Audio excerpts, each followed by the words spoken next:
baalita kaaba kibba mana teessanii TV araaraa kan laaltanii hospitaala adda addaatti hidhamtanii sireerra kan jirtanii jaamummaa maraatummaa duudummaa bilisa baa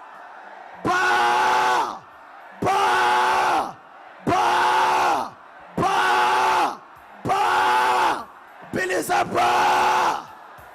ammas nan jedha ba'arra lixarra kaabarra kibbarra kan jirtan mental disorder diskirra naafummaarra jaamummaarra hidha adda addaarra qaama qabamee jirurra wayyaan irratti kan hojjetame mataa irratti hojjetame kan jirurra bultoo diigamaa jirurra nan ajaja nan ifadha nanna bilisa baa